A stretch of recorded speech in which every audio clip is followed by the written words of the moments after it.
So, if you're taking a college placement exam like the ALEKS, Accuplacer, CLT, or PERT, well, you definitely need to understand quadratic equations to score well. So, here is the question. What is the discriminant? So, I'll give you a little bit of a hint. It is part of the quadratic formula. Now, why is it so important? Now, if you think you know the answer, put that into the comment section. I'm going to cover all of this in this video. And if you need assistance with your college placement exam, check out the links in the description.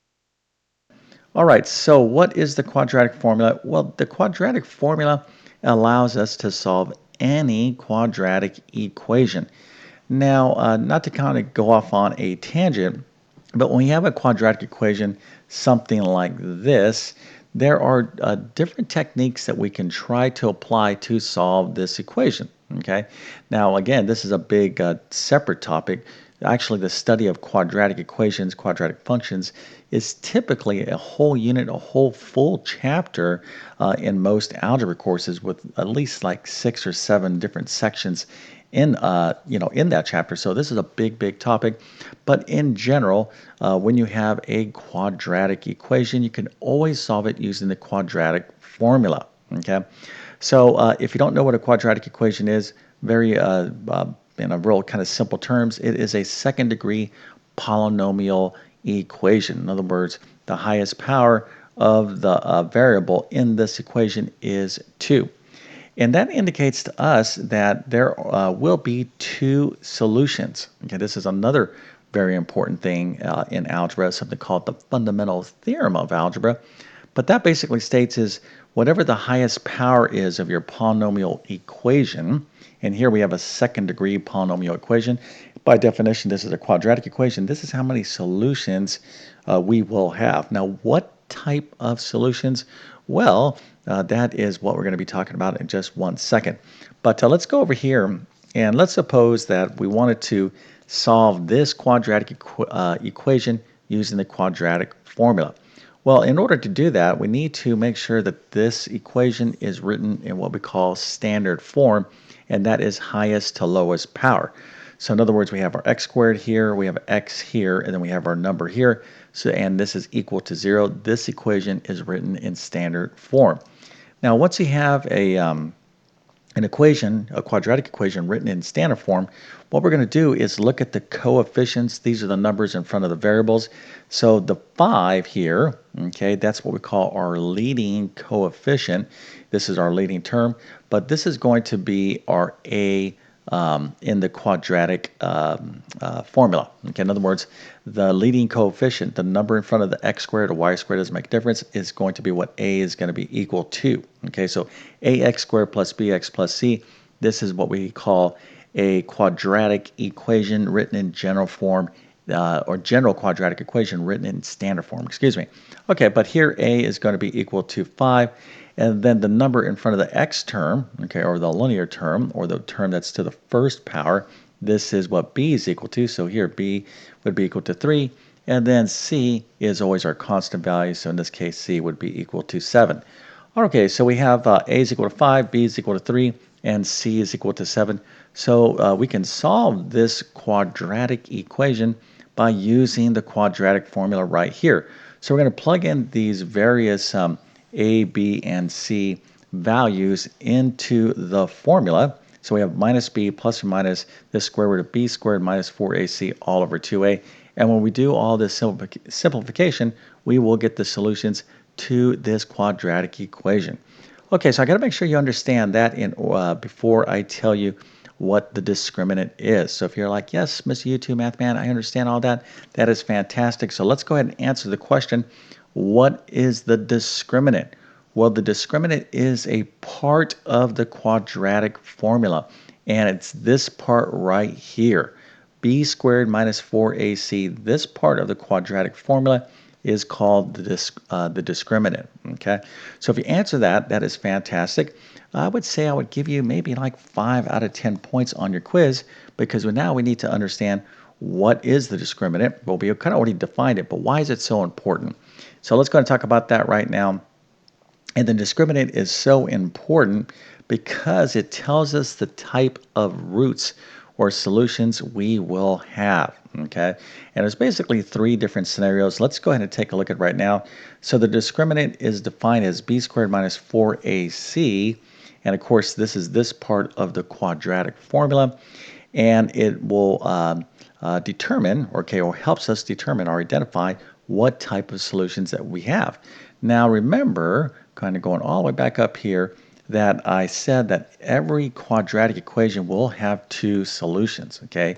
Now, what type of solutions? Well, you could have real number solutions or imaginary solutions or other types, and that's the whole idea behind the discriminant. We can calculate the discriminant. We don't even really need the actual value.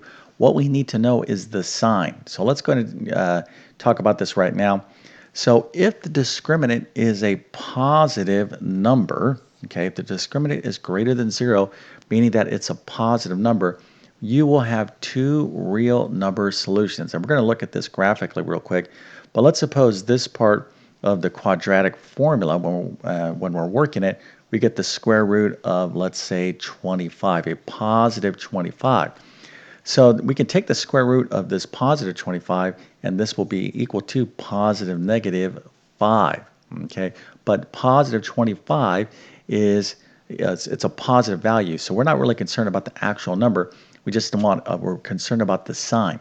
So if the discriminant, the value of the discriminant is greater than 0, i.e. positive, the entire quadratic equation will have two real number solutions. Okay, so what happens if the discriminant is less than 0? In other words, it's negative. Well, in that situation, you will have two imaginary number solutions. So if we kind of go back up here and we said, okay, we do all our number crunching for b squared minus 4ac, and we end up with negative 36. Well, in this situation, we're going to have an imaginary number, right? Plus or minus 6i. And you need to understand complex and imaginary numbers because, again, quadratic equations, you're going to always have two solutions. You can have either two real number solutions or imaginary number solutions. So that is that. Now let's go and take a look at the last case. What happens if the discriminant is equal to 0? Well, in this case, you'll have one real root. We call this a double root, okay, or it's oftentimes referred to as a double root. And we need to graphically kind of see the discriminant in action. Okay, so let's go ahead and talk about the discriminant, and let's talk about this graphically. All right, now let's make another connection about quadratic equations. What is the general shape of a quadratic function, okay, or a quadratic equation? So if you know the answer to that, go ahead and put that into the comments section. But the general shape of a quadratic equation is a parabola. It's a U-shaped type of deal like this. So you can have a parabola like so, an upward parabola. You can have one that's kind of like upward but like this. You can have one that's kind of downward like so. But you're going to have some sort of U-shape graph, and that U-shaped graph is called a parabola. So let's make this connection here about the discriminant and its relationship or its connection to the graph of a quadratic equation. So if I have a graph, let's say I have a graph of a quadratic equation, and here it is, and let's suppose I want to solve this quadratic equation. Well, graphically, we can see the solutions, okay? The solutions are the x-intercepts. It's the point where the graph crosses the x-axis. So this right here, let's say this is 4, and maybe this is like negative 4 right here. Okay, well, these are two real numbers, so these are two real number solutions. So this would be a situation where the discriminant, okay, is greater than 0. Okay, so if the discriminant is greater than 0, i.e., there's two real number solutions, that graph will cross through the x-axis. So you need to make the connection between real number solutions or just and when you're studying polynomials, and of course you start studying polynomial equations, they're like linear equations, quadratic equations, but let's just kind of say I have a third degree polynomial equation, all right? So this equation here, well, like I don't know the solutions. Well, graphically, if this is a polynomial equation, these points here, the x-intercepts, are in fact the real number solutions to that polynomial. Okay, so the same thing holds true. Let's suppose I have a polynomial equation, or not a polynomial equation, a quadratic equation, which of course is a polynomial equation. But let's suppose this is the graph. Now this is a kind of upside down parabola. So these 2 points right here would be the real number solution. So again, another situation where the discriminant is positive or greater than 0. Okay.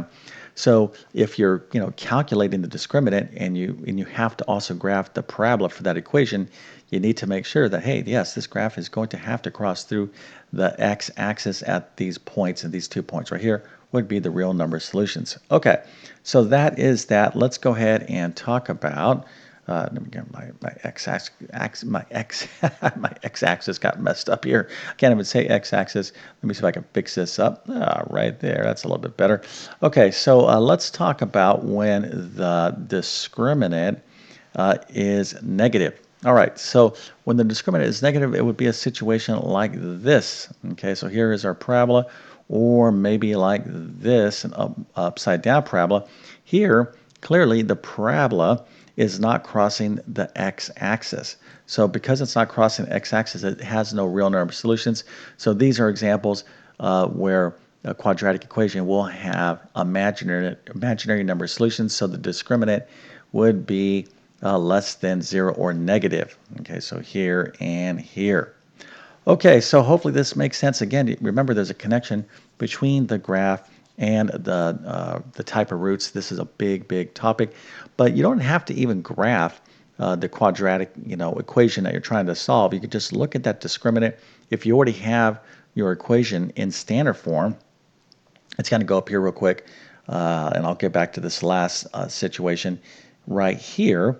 I could just calculate out using the b, and need b, a, and c, right? But instead of doing all this work for the quadratic equation, I could just calculate out b squared minus 4ac and be like, okay, it's a positive, negative, or 0. That will give me a clue on what type of roots, and then of course I can finish out the rest of the problem.